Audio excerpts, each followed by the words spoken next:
በፋኖና በመንግስት በቲፒኤልኤፍ እና በመንግስት መካከል መደረግ የነበረበትና እዚሁ ማለቅ የነበረበትን ጉዳይ ዩኤኢ፣ ሳውዲ አረቢያ፣ ቱርክ ምናምን ከጀርባ ሲገቡበት ጉዳዩ ምን ይሆናል? እኛም ከጎናችን ሌላ ዓለም አቀፍ ቡድን እናሰባስባለን። ይኸው እዚህ መጨረስ ያቃተን ጉዳይ በፕሮክሲ በቅጥረኛ ወደ ማለቅ ይሄዳል። የዩኤኢ ድጋፎች በሌሎች ሀገሮች እንደታየው ይሄዱና ፖለቲካል ሌቨሬጅ ብር ይሰጡና የፖለቲካ ውሳኔውን የዛን ሀገር እኛ እናርግለት ወደሚል ይሄዳሉ። ታይቷል። ሌላ ሀገር ላይ ከአልቡርሃን ጋር ችግር ካለ፣ ከአህሚቲ ጋር ችግር ካለ ኢትዮጵያ እንደ ሀገር ቆማ ማታስተናግድበት ምክንያት የለም። ሌላ ቅጥረኛ የሚመጣበት ምክንያት የለም ኢትዮጵያ ውስጥ። አለበለዚያ ትልቅ ፓንዶራስ ቦክስ የሚሉት አለ፣ እሱን ነገር ይከፍታል። ዩኤኢ ዛሬ የኢትዮጵያ መንግስት ጠንካራ ነው ብላ ካሰበች ነው እንጂ ጓደኛ የምትሆነው እንደ አልሲሲ አገሪቱን መምራት ይችላል ብላ እስካሰበች ድረስ ነው እንጂ እንደ ሊቢያም ልትሆን ትችላለች። እንደ ሊቢያ ልታስበን ትችላለች። እንደ የመን ልታስበን ትችላለች። አዲስ አበባ ውስጥ ያውም ብዙዎች ለመኖር የሆነ ለኢንቨስትመንት ተመራጭ ባደረጓት ፒያሳ ላይ ሜሪት ፕሮፐርቲ እስከ 30% ቅናሽ የተደረገባቸውን እጅግ ውብና ዘመናዊ ዲዛይን ያላቸውን ቤቶች ለእናንተ ለውድ ደንበኞቹ በ10% ቅድመ ክፍያ ይዞሎት ቀርበዋል። ባለ 2 መኝታ በ850 ሺህ ብር፣ ባለ 3 መኝታ 1 ሚሊዮን ብር ቅድመ ክፍያ በመክፈል በፈለጉት የወለል አማራጭ እጅግ ዘመናዊና ምቾት የተላበሱ ቤቶችን የግሎ ማድረግ ይችላሉ። ያሉን ቤቶች ውስን ስለሆኑ በድርጅቱ ስልክ በ0904 90 28 28 ላይ ፈጥነው ይደውሉ።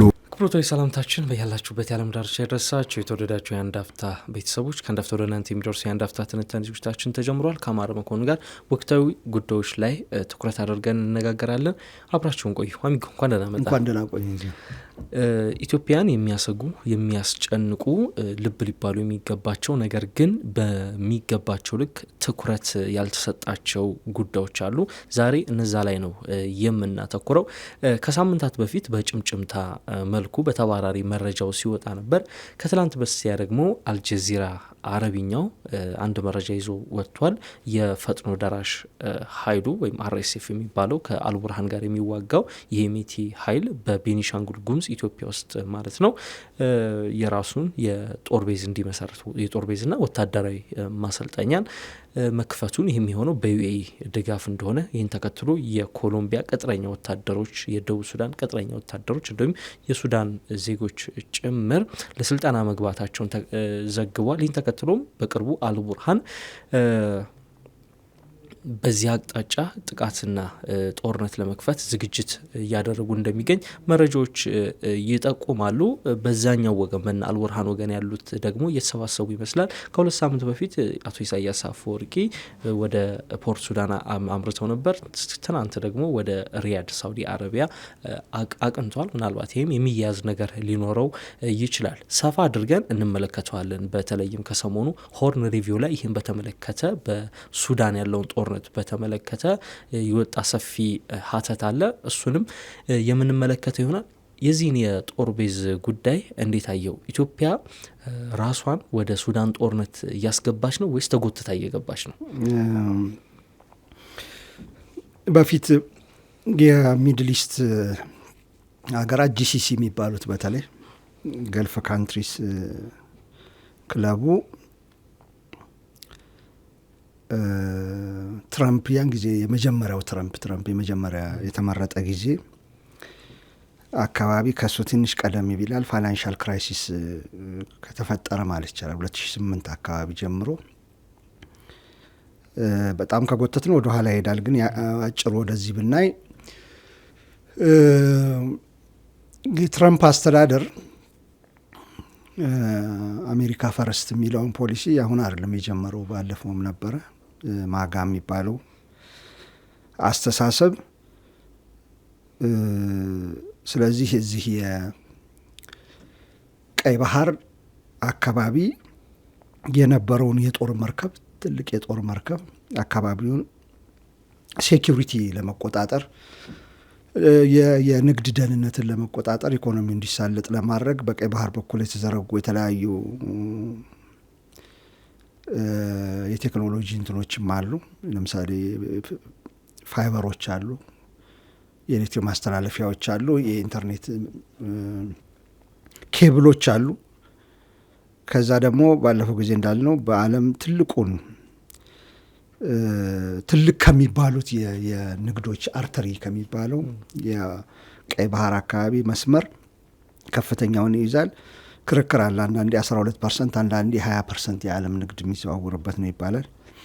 እዚያ አካባቢ አሜሪካ በነ ዲሞክራቶቹ ጊዜ እንደ ፖሊስ እንደ አለቃ እዛ ጋር ተቀምጣ መርከብ ጦር የያዙ ጀቶች የያዙ ሄሊኮፕተሮች የያዙ መርከቦች አስቀምጣ ስሟን ረስቻታለሁ። በጣም ትልቅ መርከብ ነበረች።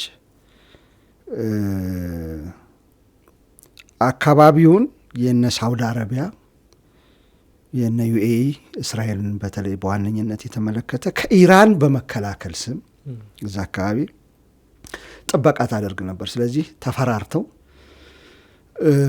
በአይነ ቁራኛ እየተያዩ ነበር የተቀመጡት። በኋላ ትራምፕ ሲመረጥ ምን ውሳኔ ወሰነ? በቅርብ ጊዜ ልናወራበት እንችላለን። አዲሱን የአሜሪካ ሴኪሪቲ ስትራቴጂ የዛ ቀጥያ ነው።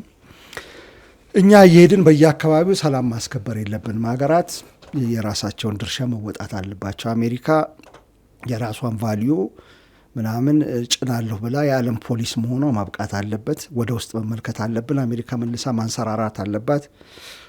ውጭ ስናይ ውስጣችን ተዳክሟል። ባህላችን ተበርዟል። ኢሚግሬሽን ማይግራንትስ እየመጡ ባህላችንን በርዘውታል። ጦርነት ላይ በጣም ተሳትፈናል፣ በማያገባንም በሚያገባንም። ስለዚህ ወደ ውስጥ መልሰን ማንሰራራት አለባት ብሎ እነዛን መርከቦች እነዛን የደህንነት ጋራንቲ ይሰጡ የነበሩትን አወጣ። ከዛ አካባቢ ከቀይ ባህር አካባቢ ጎትቶ አወጣ። በተለይ ሳውዲ አረቢያ አካባቢ የነበሩትን ማለት ነው። የዚህን ጊዜ ነው ክፍተት ቫኪዩም ተፈጠረ። እንግዲህ እንደሚታወቀው በኢራን ያለ አሰላለፍ አለ። በኢራን በኩል ተርኪ ያለችበት፣ ኳታር በተለይ ዩኤኢ ካገለለቻት የዩኤኢና የሳውዲ አረቢያ ቡድን ሙስሊም ብራዘርሁድን ትደግፍ ያለች ብለ ካገለሏት በኋላ እሷም አለችበት። ሶስቱ በአንድ በኩል ተሰለፉ። በዋነኝነት ነው ብለው ከጀርባቸው ይኖራሉ። በዚህ በኩል ደግሞ ሳውዲ አረቢያ፣ ዩኤኢ፣ ግብጽ ተሰለፉና የገልፍ ሀገራት ስንጥቃት ተባለ። ለሁለት ተሰነጠቁ። ከጀርባው ብዙ ነገር አለው። ለምሳሌ ቱርክ የዱሮውን የተርኪሽ ኢምፓየር በዓለም ዝነኛ የነበረውን ኢትዮጵያንም የወረረ የነበረውን በኢትዮጵያ ኦቶማን ተርክስ በዚህ በሰሜንም መጥተዋል፣ በምስራቅም በኩል መጥተዋል። ያኔ የገነነበትን ዘመን እያስታወሱ መንቀሳቀስ ጀመሩ። በተለይ ኤርዶጋን ከመጣ በኋላ ዩኤኢም ያንን አካባቢ ለተርኪ አሳልፌ አልሰጥም የሚል ራሷን የማጽናት በተለይ በአውሮፓ ህብረት በኩል ባሏት ደጋፊዎች አብረው የሚሰሩ ደጋፊዎች አሉ እነ ፈረንሳይ ምናምን። በእነሱ ድምፅ ተርኪ የአውሮፓ አባል ነች፣ የአውሮፓ የኢዩ አባል ነች። ዩኤኢ አይደለችም፣ ግን ለዩኤኢ የቆሙ አሉ። ተርኪ እዛ ዩኤኢ ላይ ልታስወስን ስትል ከጀርባዋ በንግድ የተሳሰሩ ብያሉ። ስለዚህ እየሰፋ እነዚህም አሉበት ከጀርባው። የሁለቱ ሀገራት ስንጥቃት እየሰፋ መጣና አሜሪካ የከፈተችውን ቫኪዩም ስፔስ ወይም ደግሞ ክፍተት፣ የደህንነት ክፍተት ማን ይሙላው የሚል ጥያቄ መጣ። በዚህ ጊዜ መሻማት ጀመሩ፣ ወደዚህ አካባቢ መምጣት ማለት ነው። በተለይ ዩኤኢ ከዛ በኋላ በጣም አሰርቲቭ ፓወሯን አሰርት ለማድረግ ኢራንን ለመከላከል ነው በሚል ሳውዲ አረቢያና ዩኤኢ የምታውቀው የመን ላይ ዘመቱ።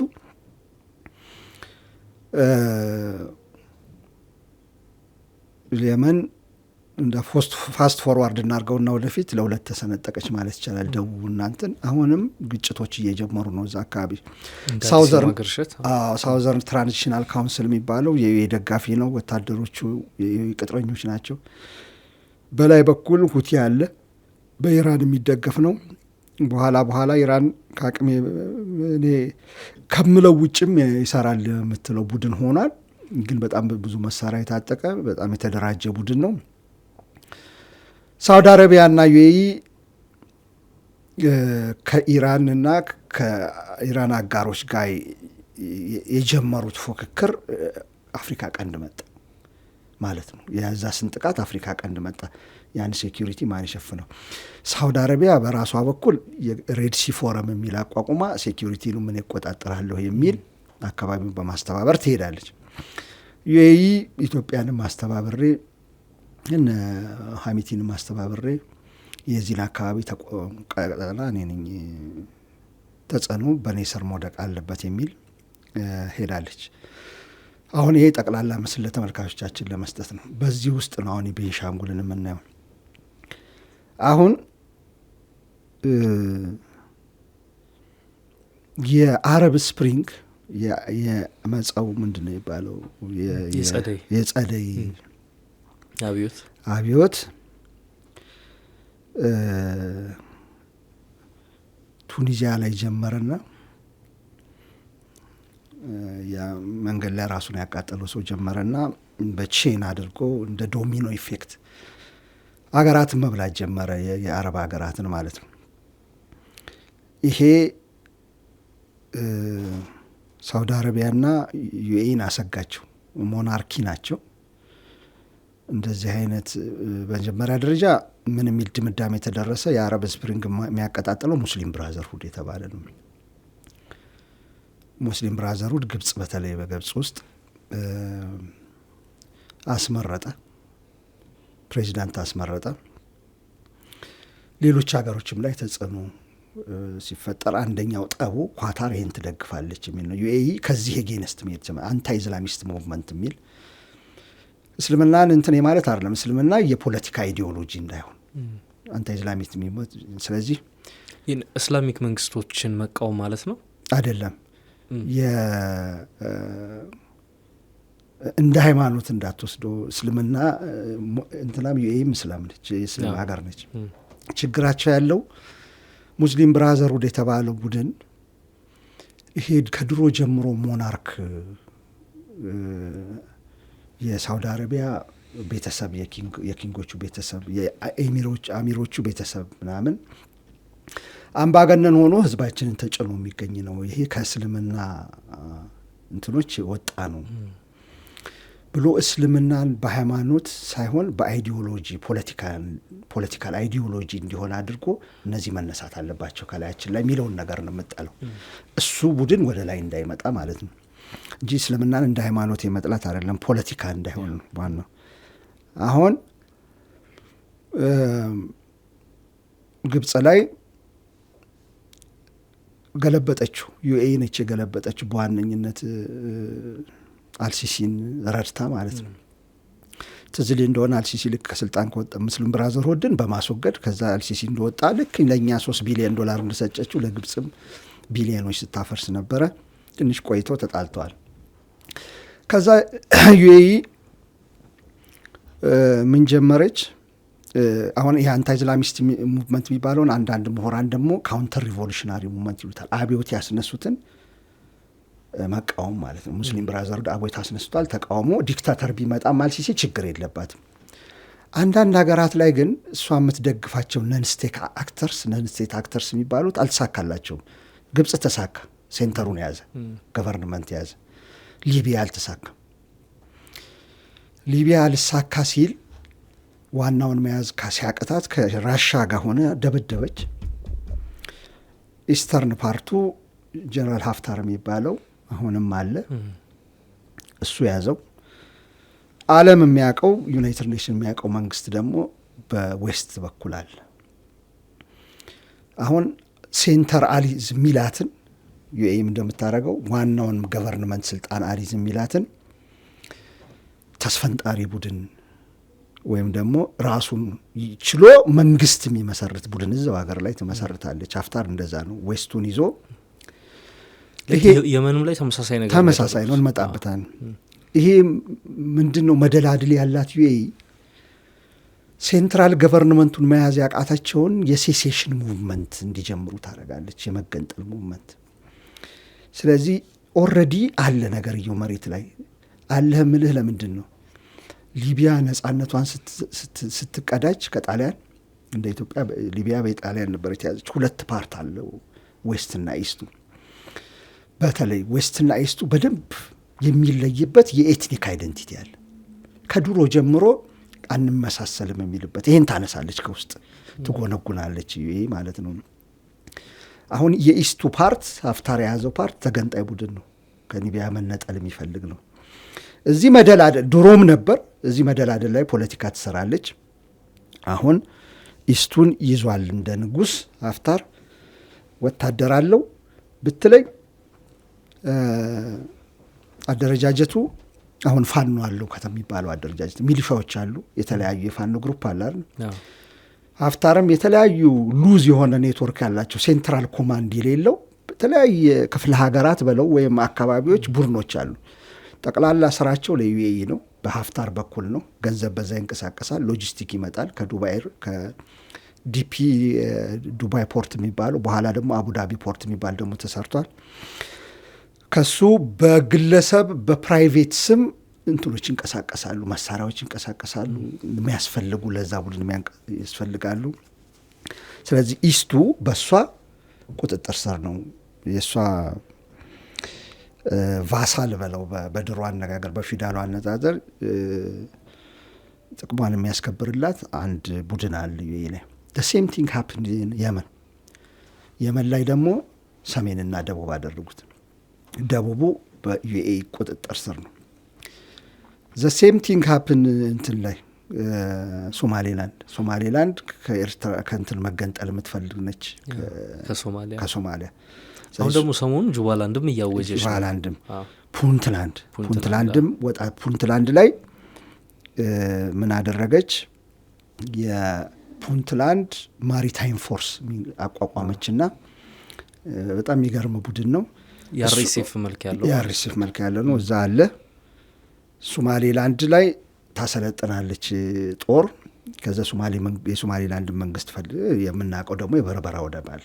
ፑንትላንድ ላይ ቦሳሶ አላት ወደምታስተዳድረው፣ እንትን ላይ በርበራ ወደብ አላት ሶማሌላንድ ላይ።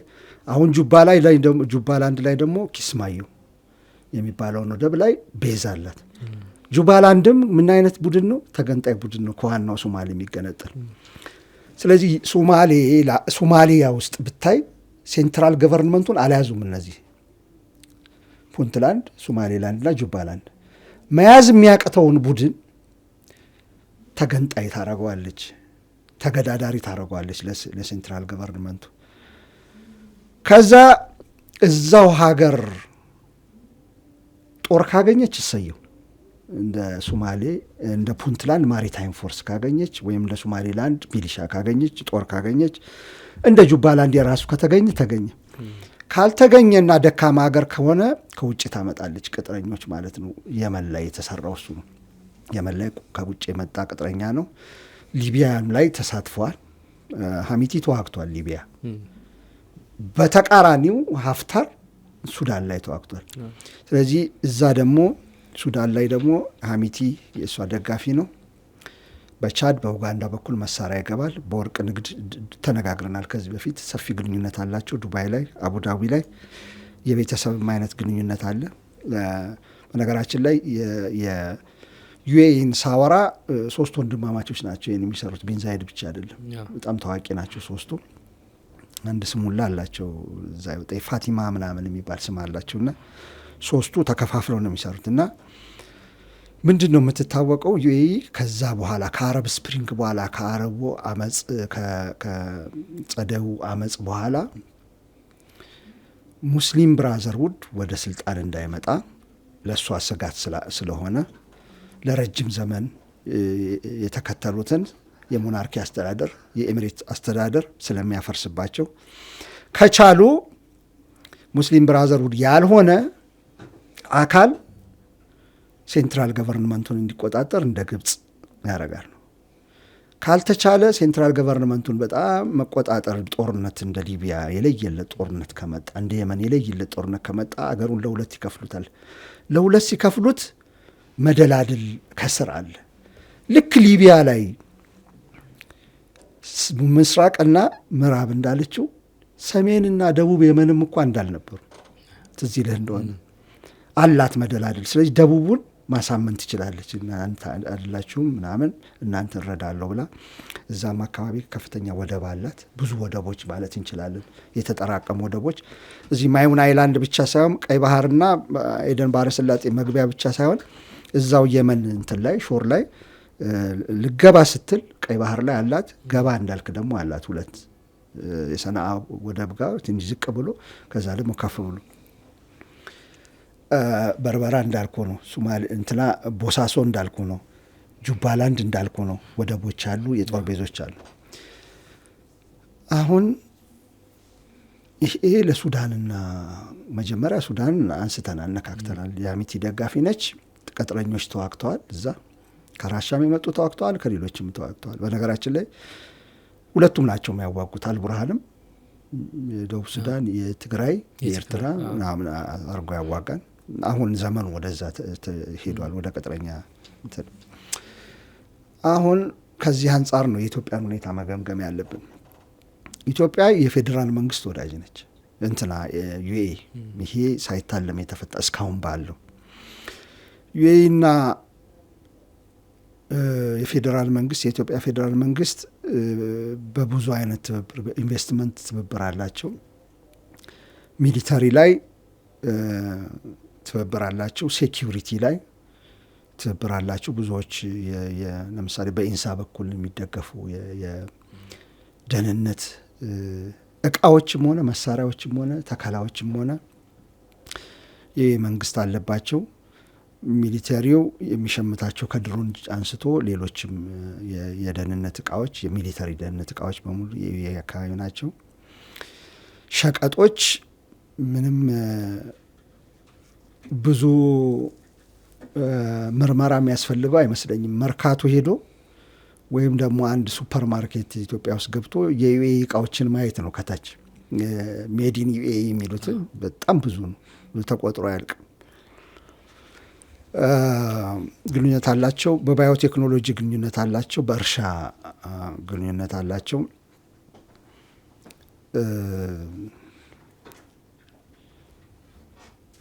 እንደዚህ በበጎ የሆኑ ግንኙነቶች አሁን ባለው ሁኔታ ለመተው የሚቻል አይደለም። ተነጥለህ የምትኖርበት ጊዜ አይደለም። በነገራችን ላይ ዩኤኢ ሳይሆን ሳውዲ አረቢያም ጋለን እንደዛ። ሳውዲ እርሻ አላቸው። እዚህ ለምሳሌ ሳውዲ ስታር የሚባል ስምምነት አላቸው። ኢሪጌሽን ዩኤኢም ሳውዲ አረቢያም አላት። ልክ እንደዛው የሸቀጥ ምናምን አላቸው። የሎጂስቲክ አላቸው። ቱርክም እንደዛው። ስለዚህ ተነጥሎ ዩኤኢ የሚነሳ ለብቻው የሚነሳበት ምክንያት ያለው። የእኔ ስጋት ምንድን ነው? የእኔ ስጋት ከዚህ በፊት ፍራቻ አለኝ። የዩኤኢን ኢትዮጵያ መንግስት ሲጠጋ በጎን ሙቹዋል ኢንተረስት ማስፈጸም የሁለታችንን የሚጠቅም አይነት ግንኙነት ሲኖር፣ ለምሳሌ ሰዎች ሳታፈናቀል የቤት ስራ የቤቶች አሁን እዚህ ጋር የዩኤኢ አለ ለጋህር አካባቢ ኢንቨስትመንት ማለት ነው። ሰዎች ካሳ ተሰጥቶ የዩኤኢ መንግስት ኢንቨስት ቢያደርግ ችግር የለብኝም። ሌሎችንም አይነት ትልልቅ ነገሮች ኢንቨስት ቢያደርግ ከሁለታችንም ጥቅም አንጻር ምንም ችግር የለብኝም። ማንኛውም ሀገር ያደርጋል። ዩኤኢን ልዩ የሚያደርጋት የለም። የእኔ ስጋት በአፍሪካ ቀንድ በገልፍ ሀገራት አካባቢ የታዩ የዩኤኢ ባህሪያት ወደ ኢትዮጵያ እንዳይመጡ ነው። ይህ ላይ የኢትዮጵያ መንግስት መጠንቀቅ አለበት ባይን። ጥንቃቄ ቀጭነች ክሯና እዛ ላይ መራመድ በጣም ብልህነትን ይጠይቃል። አሁን ቤንሻንጉል ጉሙዝ ከሀሚቲ ጋር የሚወግን የተባለው ማለት ነው። ቀደም ብዬ አይቼዋለሁ። አንድ ጊዜ ትዊተር ላይ ወደ 45 ይሁን ምናምን መኪናዎች የጫኑ የሚሰለጥኑ እንትኖችን የጫኑ ወደ ቤንሻንጉል እየሄዱ ነው። የተዘጋጀ ካምፕ አለ። ሰዎቹ ደግሞ ኢትዮጵያውያን ብቻ አይደሉም የሚል አይቻለሁ። ትንሽ ቆይቷል። ከኦፊሻል እንትን እስኪመጣ ነበር የምጠብቀው እና አልጀዚራ ዘግቦታል። ከዛ በፊትም አገር ውስጥ ያሉ እንትኖች ነካክተውታል። እና የእኔ ስጋት ምንድን ነው? የታዩ ትሬንዶች በሌሎች ሀገሮች የታዩ ትሬንዶች ኢትዮጵያ ውስጥ እንዳይደገሙ በጣም ጥንቃቄ ማድረግ። ምን አይነት ናቸው እነዚህ ትሬንዶች? አንድ ዩኤኢ ዛሬ የኢትዮጵያ መንግስት ጠንካራ ነው ብላ ካሰበች ነው እንጂ ጓደኛ የምትሆነው እንደ አልሲሲ አገሪቱን መምራት ይችላል ብላ እስካሰበች ድረስ ነው እንጂ እንደ ሊቢያም ልትሆን ትችላለች። እንደ ሊቢያ ልታስበን ትችላለች። እንደ የመን ልታስበን ትችላለች። በደከመ ጊዜ አሁን ከኢትዮጵያ መነጠል የሚፈልጉ ቡድኖች፣ በግልጽ የሚያወሩ ቡድኖች አሉ እዚህ ውስጥ። አንዳንዶቹ ጊዜ የሚጠብቁ፣ አንዳንዶቹ እስኪዳከም ሴንትራል መንግስቱ እስኪዳከም እና ነገ ከፌዴራል መንግስት በተቃራኒው ሴሴሽኒስት ግሩፕ የማትደግፍበት ምክንያት የለም። አንድ ይሄ እኛ ላይ ስለተፈጸመ ሳይሆን ሌሎች ሀገራችን ላይ ስለተፈጸመ ማሰብ ያስፈልጋል። አንድ ሁለተኛ የዩኤኢ ድጋፎች በሌሎች ሀገሮች እንደታየው ይሄዱና ፖለቲካል ሌቨሬጅ ብር ይሰጡና የፖለቲካ ውሳኔውን የዛን ሀገር እኛ እናርግለት ወደሚል ይሄዳሉ። ታይቷል። ሌላ ሀገር ላይ አውቶኖሚን ሶቨሬኒቲን ይቀሙሃል። የዛን ጊዜ ወደዛ ሲሄዱ አንተ ከፍተኛ ዕዳ ውስጥ ተዘፍቀሃል። ዲፔንደንት እነሱ ላይ ጥገኝነትህ ከፍተኛ ሆኗል። መነቃነቅ አትችልም። የዚህን ጊዜ የፖለቲካ ዲሲዥን አንተ ይወስናል። ኤግዛምፕል ልስጥ። ሀፍታር የሚመራው ኢስተርን ሊቢያ ውስጥ የዩኤኢ የራሻ አውሮፕላኖች መሳሪያ ያጓጉዛሉ። የታወቀ ነው። ያ መሳሪያ ሊቢያ አይደለም የሚቀረው፣ ሱዳን ይመጣል። ያ መሳሪያ በፑንትላንድ አድርጎ ወደ አርኤስኤፍ ይሄዳል። አሁን ሀፍታርን ከውጭ ከተሰደደበት ውጭ አምተው እዛ ያስቀመጡት መጣ። ከዛ በኋላ ያንን ኢስት ሊቢያ ማስተዳደር አይችልም። ዩኤኢ ሀፍታርን ወደ ገሸሽ ማድረግ ስትፈልግ ከሌሎች ሚሊሻ ግሩፖች ጋዛ ትነጋገርና አውሮፕላን አብርረው ትልልቅ አውሮፕላን አብርረው እዛ ያስቀምጣሉ። ብዙ ነገሮችን የያዘ የደህንነት መሳሪያዎችን የያዘ የጦር መሳሪያዎችን የያዘ ያስቀምጣሉ። የአንድን ሀገር ሉዓላዊነት እሱ ደግሞ ምን መናገር አይችልም፣ ተይዟል። በሙሉ ይዘውታል። በብሩ በምኑ ዱባይ ነው ተቀማጭነቱ። ብሩ ኔትወርክስ በጣም የተወሳሰበ ኔትወርክ የተዘረጋ ነው። ስለዚህ ሉዓላዊነትን የመሰል አንተ መሬት ላይ አንተ ሀገር ላይ የመወሰን ስልጣንህንም ይቀሙሃል። ኢትዮጵያ ወደዛ ማትሄድበት ምክንያት ሌላ ሀገሮች ላይ ስለተደረገ እሱን መጠንቀቅ ያስፈልጋል። ሶስተኛ ድሮንም ሰጠች፣ መሳሪያም ሰጠች። ኢትዮጵያ ውስጥ በድሮኑ ዩኤኢ በምትሰጠው መሳሪያ የሚደበደቡ ቡድኖች ከጠላት ሀገር ጋር ለምን እንደምታብሩ ስትላቸው ከእኛ ጠላት ጋር መንግስት አብሯል የሚል የፋኖ ለምሳሌ መግለጫዎችን ስታይ ዩኤኢን ይወቅሳል።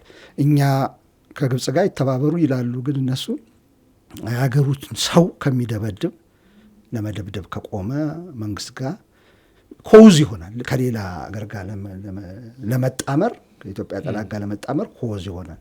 ከሱ ያልፍና ነገርየውን ሀገር ውስጥ ማለቅ ያለበትን የፖለቲካ ችግር ኢንተርናሽናል ያደርገዋል። እዚህ ውስጥ ማለቅ የለበትን በፋኖና በመንግስት በቲፒኤልኤፍና በመንግስት መካከል መደረግ የነበረበትና እዚሁ ማለቅ የነበረበትን ጉዳይ ዩኤኢ፣ ሳውዲ አረቢያ፣ ቱርክ ምናምን ከጀርባ ሲገቡበት ጉዳዩ ምን ይሆናል? እኛም ከጎናችን ሌላ ዓለም አቀፍ ቡድን እናሰባስባለን።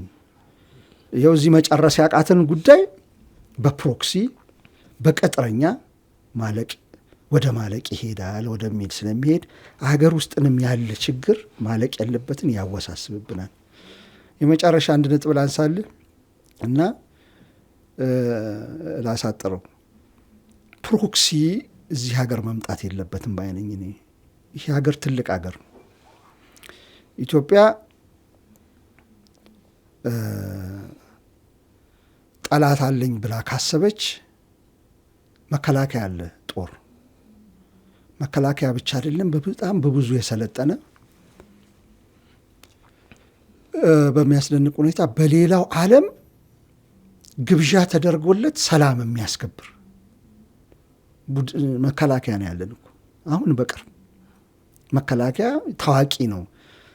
አንዴ ካስታወስኩ በአፍሪካ ውስጥ ሁለተኛ እንደውም አንደኛ ሆኖ የሚያውቅ ይመስለኛል። ኮንትሪቢዩት በማድረግ ለሌሎች ሀገሮች ናቸው የሚበልጡት እንጂ አፍሪካ ውስጥ የታወቀ ነው። እኛን እንሄደን እንደ ሀገር ትልቅ ስም አለው ነገር ያለው መከላከያ። አሁን መከላከያ የ100 ዓመት ምናምን በሚኒሊክ ጊዜ ከተደረገው ጀምሮ እያከበረ ነው። በጣም ብዙ ሀገራት ከ50 ዓመት በፊት ጦር የሚባል ነገር የላቸው።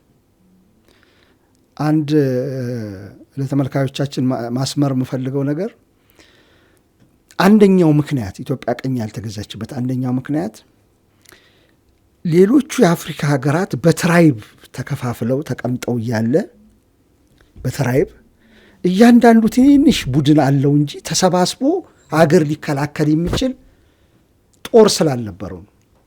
ኢትዮጵያ ግን እሱን መስርታለች፣ ቆይታለች። ከመሰረተች ሲጠራ በወዶ ገብነት ሲጠራ ከመላው ቦታ የሚሰባሰብ ጦር መኖሩ ነው። እነዛ ፍራግመንትድ ስለሆኑ እንግሊዝን፣ ፈረንሳይን፣ ቤልጅየምን፣ ጣሊያንን ለመመከት የሚችል የተሰባሰበ ጦር የላቸውም። በየንትን የተሰባሰበ ነው እዛው። ስለዚህ ለመደምሰስ በጣም ቀላል ነበር። ይሄ ግን እንደ ሀገር የሚቀሰቀስ መደበኛ ጦር አይደለም። እንደ ሀገር ግን ጠርተህ እንደ ኢትዮጵያዊ ሚኒሊክ እንዳወጁት አዋጅ ምጠራው ጦር ስለነበረ ነው። የተዘጋጀ ጦር በለው በተፈለገበት ጊዜ የሚጠራ ይሄ ስለተጠራ ነው እኮ አድዋ ላይ ሁሉ የተሰባሰቡ። ሌላው አፍሪካ በሙሉ የለውም። ለዛም ነው የወደቀው ኮሎኒ ቅኝ ግዛት ውስጥ ማለት ነው።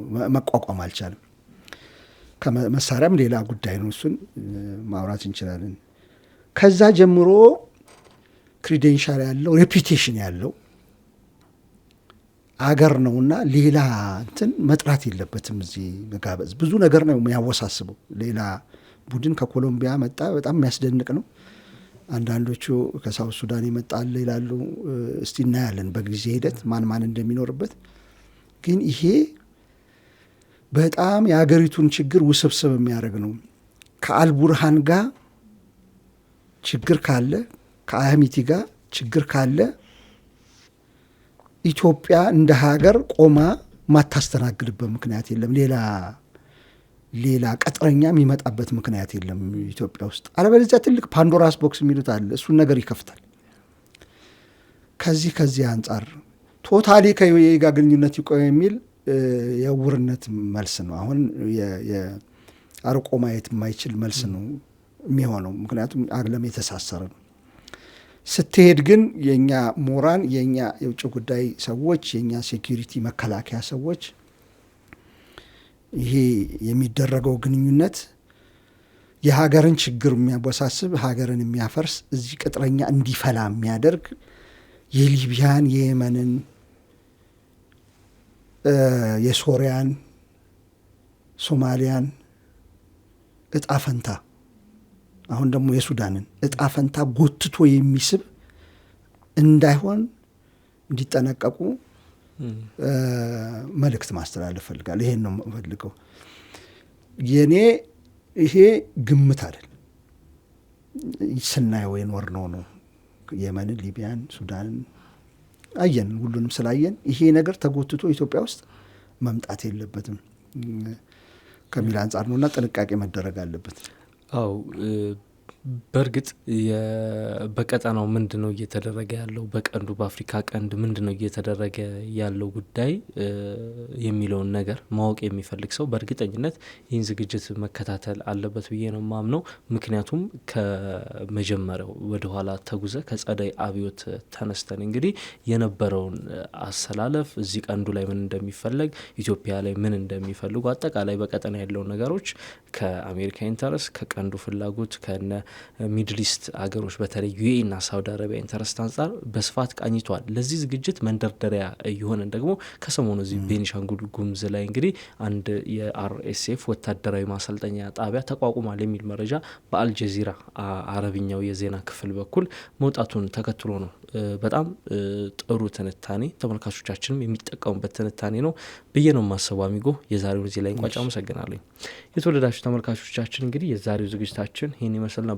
አብራችሁን ስለቆያችሁ እናመሰግናለን። መልካም ቆይታ።